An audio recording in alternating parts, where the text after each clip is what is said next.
Who will marry this one that doesn't put herself together? Watch and see. Once upon a time, in the village of Omonaka, there lived a woman named Nwakaego. She was the first daughter of the Oduro family, a family known for their wisdom and respect. But Nwakaego carried a burden that made her hide from the world. She was very big, not just big, but so big that children pointed when she walked by. Her arms were thick like 3 branches. Her body was wide like a full harvest basket. Every step she took made the ground beneath her feet complain. The village women whispered whenever she passed. "Look at that one," they would say, covering their mouths with their hands. "How can a noble daughter be shaped like a calabash?" They laughed behind her back, and sometimes they laughed right in front of her face. The young men were even crueler. During the festival, when other girls danced and smiled, they would look at Nwakaego and shake their heads. "Which man can carry this one?" they asked loudly. Even a strong bull would struggle. Nwakaego heard every word. Each insult felt like a stone thrown at her heart. She tried to smile, but inside she was breaking into smaller and smaller pieces. Her mother cried at night, and her father spent all his money visiting herbalists. "Please," they begged, "give us something to help our daughter." The herbalists gave them bitter roots to boil. They gave them leaves to chew. They gave them oils to rub on her skin. Nothing worked. Her parents made her walk long distances every morning. They gave her smaller portions of food. They prayed to the ancestors, but Nwakaego's body stayed the same. It was as if her size was meant to be, no matter what anyone did. One day, Nwakaego stopped trying. She accepted that this was her life. She accepted that no man would ever look at her with love. She accepted that she would live and die without knowing what it felt like to be wanted. But deep inside her heavy body, there was something light and beautiful, something that nobody knew about her, something she kept hidden like a precious secret. Nwakaego could sing. Her voice was sweet like honey. It was soft like morning rain. When she sang, the pain in her heart became words that floated into the air. But she never sang where people could hear her. She was too afraid they would mock her voice too. Late at night, when the village was sleeping, Nwakaego would sneak behind the goat shed, there, under the stars. With only the ghosts as her audience, she would sing. She sang about pain. She sang about hope. She sang about a love she believed would never come. The ghosts would stop eating and listen. The crickets would pause their song. Even the wind seemed to slow down to hear her voice. In those moments, behind the goat shed, Nwakaego remembered she was still human. She remembered she had a soul that could create beauty.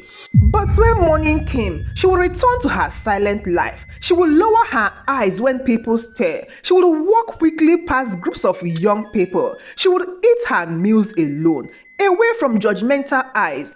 This was Nwakaego's life. Heavy, lonely, filled with whispers and shame. Until one night, everything changed. That night of the Moon Harvest Festival arrived. The whole village gathered in the square. There were dancing, drumming, and laughter everywhere. Palm wine flowed like river water. Roasted meat filled the air with delicious smell. Nwakaego stood at the edge of the celebration. She wore her best clothes, but it could not hide her size. She saw the young women dancing, their bodies moving like graceful birds. She saw the young men choosing partners, their eyes bright with admiration. Nobody looked at her. Nobody asked her to dance. She was just invisible, even though her body was the biggest thing in the square. Her heart grew heavy, heavier than her body. She could not breathe properly. The laughter around her sounded like mockery. The music felt like it was mocking her pain. So she did what she always did. She left. She took her small mat and walked away from the festival. She walked past the last compound. She walked past the farm. She walked until she reached the palm grove, where the tall trees created shadows under the moonlight. There, she spread her mat on the ground. She sat down, and for the first time that night, she could breathe. The sound of the festival became distant, like a memory she could choose to forget. And then she began to sing. Her voice rose into the night air, soft at first, then stronger. She sang about loneliness. She sang about being different. She sang about wanting to be loved but never being chosen. What Nwakaego did not know was that someone was listening. A man had also left the festival. He was tired of the noise and the pretending. He was walking through the palm grove when he heard the most beautiful sound he had ever heard. He stopped walking. He closed his eyes. The voice wrapped around him like a warm cloth on a cold night. It touched something deep inside his chest, something he thought was dead. He followed the sound, slowly and carefully, like someone approaching a scared animal. When he reached the clearing, he saw her, a large woman sitting on a mat, her eyes closed, singing to the moon. Her voice was coming from somewhere deep inside her, from a place where pain and beauty lived together. The man did not see her size. He saw her soul, and it was the most beautiful thing he had ever witnessed. When Nwakaego finished her song and opened her eyes, she gasped. A man was standing right there, watching her. She jumped up, ready to run. "Please," the man said quickly, raising his hand. "Please don't go. I mean no harm." Nwakaego's heart was beating like festival drum. She wanted to disappear. She wanted the ground to swallow her. This was her worst fear, being discovered in her most vulnerable moment. But the man smiled. It was not a mocking smile. It was not a pitying smile. It was a smile of genuine wonder. "Your voice," he said softly, "can heal a broken man." Nwakaego stared at him. Nobody had ever said anything like that to her. She did not know what to say. The man stepped closer, but not too close. He respected her pace. "My name is Obiajolo," he said. "I am a traveler passing through your village. I came to the festival, but it was too loud for my spirit. I came here to find peace, and instead, I found something much better." Nwakaego looked at him carefully. He was not dressed like the wealthy men in the village. His clothes were simple and clean. His face was kind, and his eyes held no judgment, only curiosity and warmth. "I am Nwakaego," she whispered, still ready to run if he laughed at her. But he did not laugh. He asked if he could sit. She nodded, confused but also curious. They sat together in that palm grove under the watching moon, and they talked. Obiajule asked about her song. She told him carefully about her love for singing. He told her about his travels, about the places he had seen and the loneliness he had felt. For the first time in her life, Nwakaego talked to a man who looked at her face when she spoke, not at her body. He listened to her words, not to the whispers about her size. When the moon began to sink lower in the sky, Obiajulu stood up. "May I come back tomorrow night?" he asked. "I would like to hear you sing again, and I would like to talk more with you." Nwakaego's heart did something strange. It felt lighter. Yes, she heard herself say, "You may come back," and he did. The next night, Obiajulu returned to the palm grove, and the night after that, and the night after that. Every evening, as the village settled into sleep, Nwakaego would slip away to the palm grove. Obiajulu would be waiting. She would sing. He would listen with his whole heart. Then they would talk until the stars began to fade. He never once mentioned her size. He never compared her to other women. He spoke to her like she was precious, like she was chosen, like she was enough exactly as she was. Nwakaego began to change. Not her body, but her spirit. She smiled more. She walked with her head a little higher. She stopped caring so much about the whispers because she had someone who saw her through self. Her parents noticed the change. "Our daughter is glowing," her mother said to her father. Something had happened. 1 month passed, then another. The bond between Nwakaego and Obiajulu grew deeper than the village wells. One night, under a full moon that seemed to smile down at them, Obiajulu took Nwakaego's large hand in his gentle one. "Nwakaego," he said, his voice shaking slightly, "I have traveled to many kingdoms. I have seen many things, but I have never met anyone like you. Your spirit is so pure, your heart is beautiful, and your voice carries the wisdom of the ancestors." Nwakego's eyes filled with tears. Nobody had ever spoken to her this way. Obiajulu continued, "If you will have me, I want to build a life with you. I want to wake up every day and know that you are mine and I am yours. Will you marry me?" Nwakego could not speak. Her throat was tight with emotions, and her life, she had believed love would never find her. And here it was, kneeling in front of her, asking to stay forever. "Yes," she whispered through her tears. "Yes, I will marry you." They held each other in that palm grove while the moon blessed their promise. Nwakego believed her suffering was finally over. She believed happiness had chosen her at last. But life, like a river, was about to change direction. Happiness did not last long. A darkness came to the land. First, the rain stopped coming. The crops began to die in the field. The yam harvest was poor. The cassava plants turned brown. Hunger started walking through the village like an unwanted visitor. Then a sickness came, a terrible stomach illness that made people vomit everything they ate. It spread compound to compound like fire through dry grass. The villagers grew thin. Food became scarce, and the illness made it impossible to keep anything down. People ate only small portions of watery soup and soft pap. Nwakego caught the illness worse than anyone. For many days, she lay on her mat, unable to eat. Her stomach cramped and twisted. She sweated through the night. Her mother stayed by her side, wiping her forehead with cold clothes. Obiajulu came every day, bringing whatever food he could find. He sat beside her, holding her hands, singing the song she had taught him. "You will survive this," he told her. "And when you are well, we will marry." Slowly and very slowly, Nwakego began to recover. The cramping stopped. She could keep down small amounts of food. She could stand without feeling dizzy. But when she finally looked at herself properly, she gasped. Her body had changed completely. The weight that had covered her for her entire life was gone. The large arms were now slender. The wide body was now narrow. When she touched her face, she could feel bones that had been hidden before. She was thin. She was slim. She was, by the village's standards, beautiful. Her mother cried tears of joy. Her father thanked the ancestors. The sickness had done what no herbalist could do. It had transformed their daughter's body.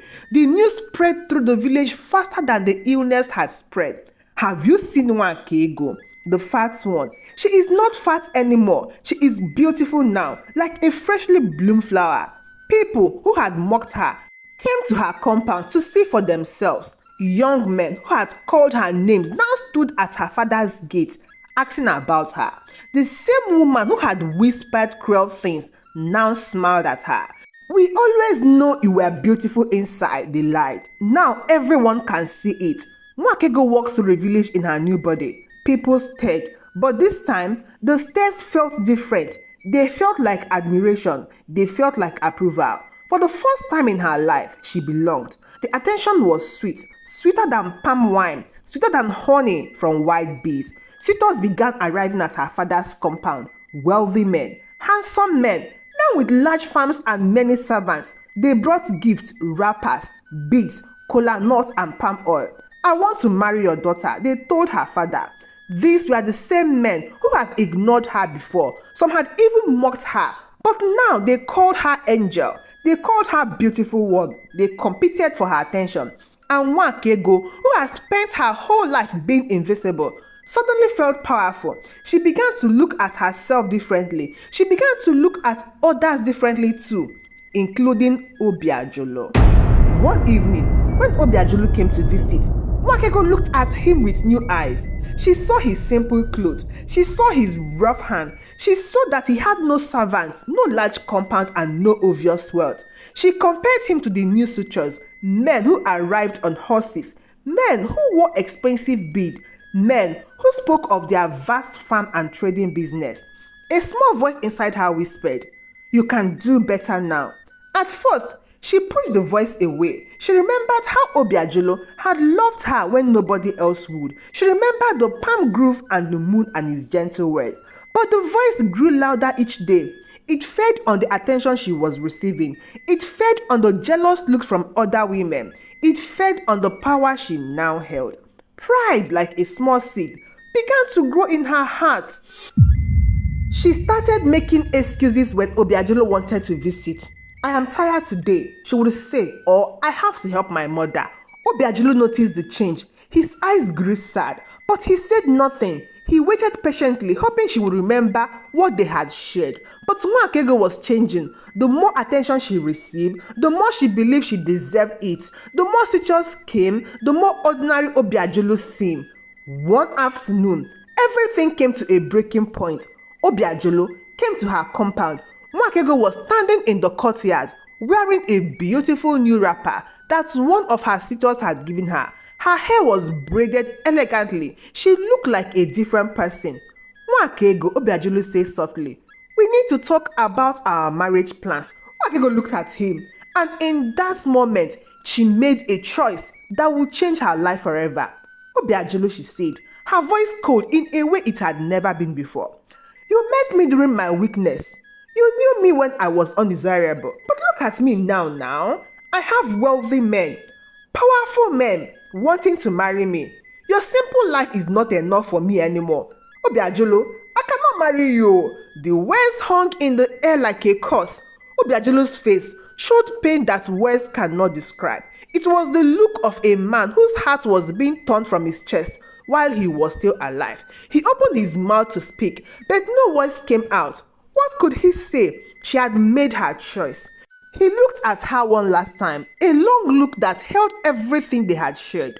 The palm grove, the song, the moonlight, and the promises. Then he turned and walked away. His shoulders were bent like an old man's. He did not look back. Nwakaego watched him go. For a moment, just a brief moment, her heart screamed at her to call him back, but her pride was louder. The village women who had witnessed the rejection smiled and nodded. She made the right choice, they said. A beauty like her deserves a rich man, not a poor traveler. Nwakaego lifted her chin higher. She believed them. She believed she had made the wise choice. So, Nwakaego decided to make her marriage selection into a grand event. She would choose her husband during the next festival. In front of the whole village, all her suitors would compete, and she would pick the best one. Her father was hesitant. "My daughter," he said, "you already had a good man who loved you truly. Why do you need this display?" But Nwakaego's pride was in control now. "Father, I want everyone to see that I am worthy of the best. I want a proper selection."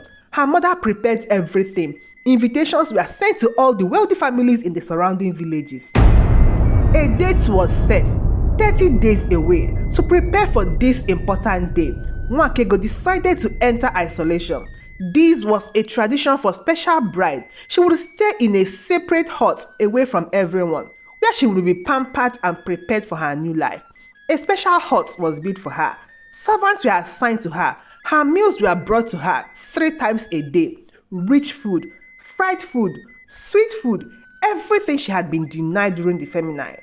"Rest," her mother told her. "Get even more beautiful. On your festival day, you will shine like the sun." At first, Nwakaego enjoyed the isolation. She enjoyed being safe.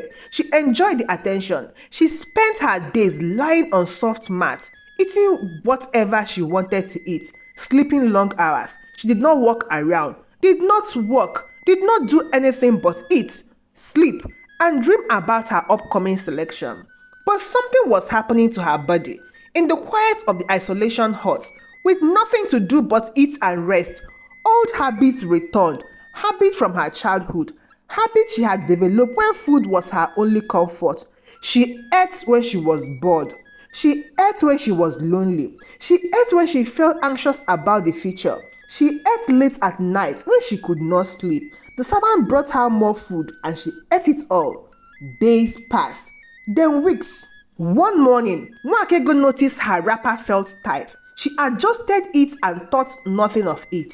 A few days later, her arms' bead felt snug. She removed them and blamed the metal. Then her face began to feel fuller. Her stomach began to push against her clothes. Panic started to creep into her heart. She stood up and looked at her body. Her arms were getting thick again. Her stomach was growing rounder and her legs were becoming heavier. "No," she whispered to herself. No. But yes, the weight was coming back, fast and faster than she thought possible.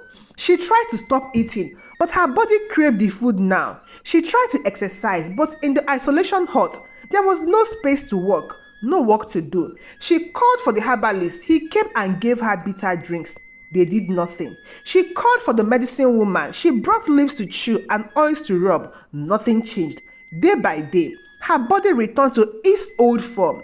The weight that the illness had taken away was coming back, bringing friends with it. Within 3 weeks, Nwakaego looked exactly as she had before the sickness. No, she looked even larger. The rich foods and the lack of movement had added more weight than she had ever carried. She cried alone in her hut. She begged the ancestors to help her. She tried wrapping clothes tightly around her body to make it look smaller. Nothing worked. And the festival day was tomorrow. That night, Nwakaego did not sleep. She sat in her hut, knowing what was coming. She had invited the whole region. Important people were traveling to see her selection. Wealthy suitors were preparing their best clothes and gifts.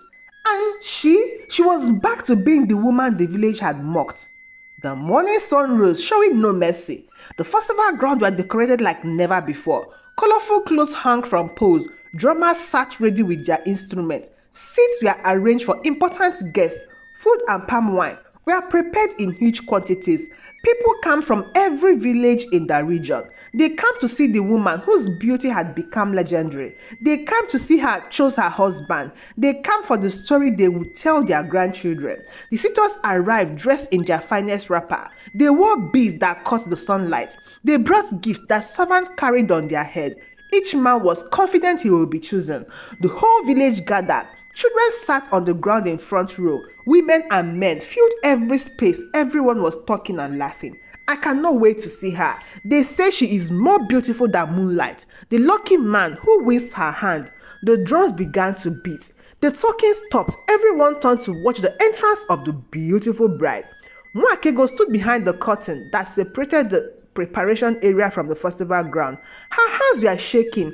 Her heart was pounding so hard she thought everyone could hear it. She wore her most beautiful wrapper, but it could not hide what had happened. She wore beads and anklets, but they could not create the illusion she needed. She wanted to run. She wanted to disappear, but there was nowhere to go. Everyone was waiting. Her mother came behind her. "It is time, my daughter." Nwakaego took a deep breath. She stepped through the curtain. The drumming stopped. Complete silence fell all over the festival ground. Every eyes was on her. Every mouth opened in shock. The woman standing before them was not the slim beauty they expected. It was the old Nwakaego, the large Nwakaego, the Nwakaego they used to mock. The whispers started like a small breeze and grew into a storm. Is this a joke? What happened to her?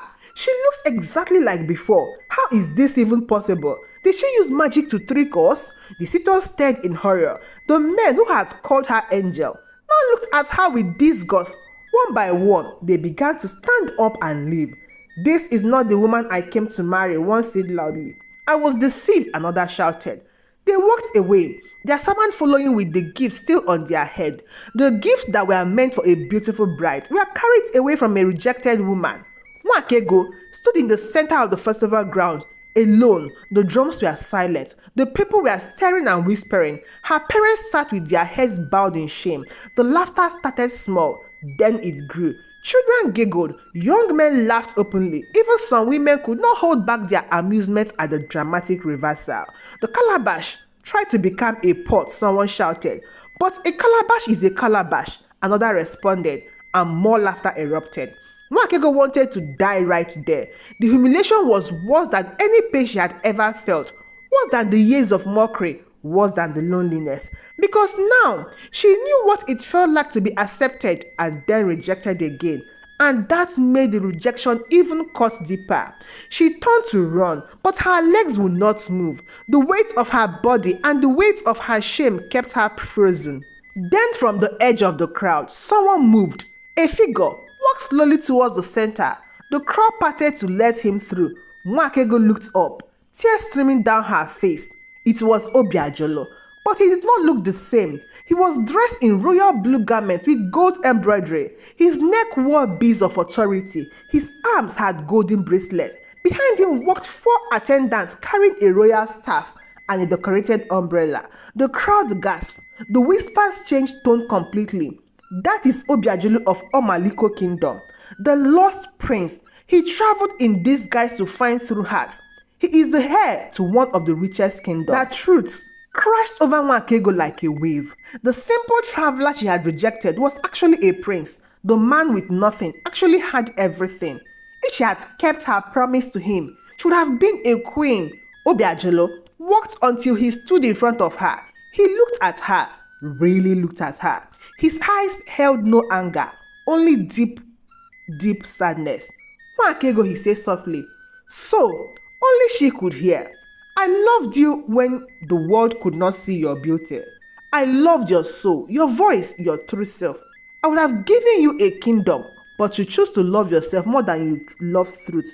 He paused, and a single tear rolled down his eyes. I hope you find what you are looking for, he said, but you will not find it in mirrors or in the eyes of people who only love surfaces. He turned to leave. Wait, Nwakaego's voice cracked. Please, I was wrong. I was so wrong, please, Obiajulu, please. But he kept walking. His attendants followed. The crowd parted for their prince. Nwakaego tried to move towards him, but her legs gave way. She fell to her knees in the middle of the festival ground. Please, she whispered, but he was already gone. The festival ended in chaos.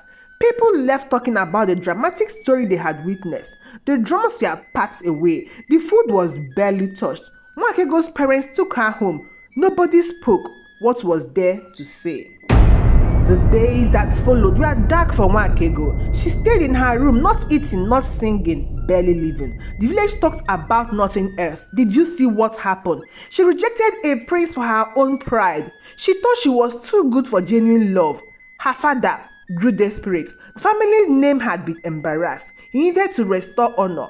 A man came from 3 villages away. He was not handsome, he was not kind, but he had land and he wanted to connect his land to Nwakaego's father's land. I will marry your daughter, he told her father.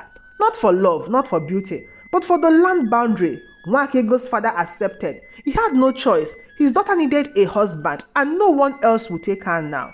The marriage happened quickly and quietly.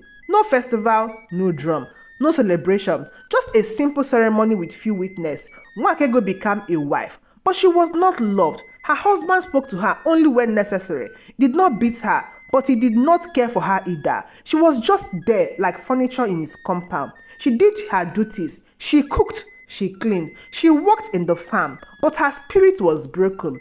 At night, when her husband was asleep, she would go outside. She would look up at the moon and remember. She remembered the palm grove. She remembered Obiajulu's kind eyes. She remembered how he had listened to her song as if they were precious gifts. And she would sing softly to herself.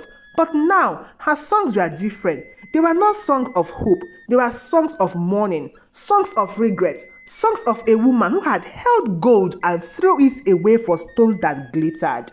Years passed, and Nwakaego grew old in that loveless compound. She bore children who looked at her with duty but not affection. She worked hard but found no joy in her work. Sometimes, travelers would come through the village with news from other kingdoms. One day, she heard about the Omaliko kingdom and their beloved prince who had finally married. He married a simple woman, the traveler said, not rich, not extraordinarily beautiful. But she had a kind heart, and the prince says that is all he ever wanted. Nwakaego listened and felt her heart crack a little more. On some nights, when the moon was full, she would remember how she used to sing behind the goat shed, how Obiajulu had found her there, how love had chosen her once, and how she had thrown it away. The village eventually stopped talking about her story. New dramas came and took attention away, but the old people remembered. They told the story to young people as a warning. Listening, they would say to proud young girls, "Let me tell you about Nwakaego. Let me tell you what happens when you reject someone who loved you before the world pretended to." And Nwakaego would hear them sometimes telling her story. She would hear her name used as a lesson. She had wanted to be remembered, to be important. She got her wish, but not in the way she had imagined. In the quiet moments of her old age, sitting outside her compound as the sun set, Nwakaego understood the truth she had learned too late. Beauty that comes and goes is not real beauty. Bodies change, sickness come, weight goes up and down. These things are like seasons. They pass. But a heart that truly loves you is rare. So rare that many people live their whole lives without finding it. She had found it behind a palm grove, under the moon, in the eyes of a man who saw past her body to her soul. And she had thrown it away because she started believing that her outside was more important than her inside. Pride had told her she deserved better. Pride had told her she was special now. Pride had whispered that a simple traveler was beneath her new status. Pride has lied. The truth was simple, and it came too late. Never despise the one who saw your beauty before the world pretended to. Never reject genuine love for the appearance of love. Never trade substance for surface. If you do, you will spend the rest of your life singing sad songs to an empty moon. And somewhere in a distant kingdom, the one who truly loved you will be happy with someone else. Someone who knew the value of genuine love when she found it. So, may we all learn from Nwakaego's story. May we recognize true love when it finds us. May we never be so blinded by what we see in mirrors that we miss what lives in hearts. And may we remember, transformation without humility leads us right back to the shame we try to escape. This is the truth. This is the lesson. This is the story the old ones tell when the young ones need to hear wisdom.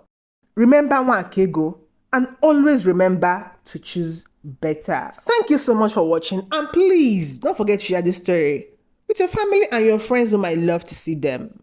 Till I see you again in my next story. Goodbye.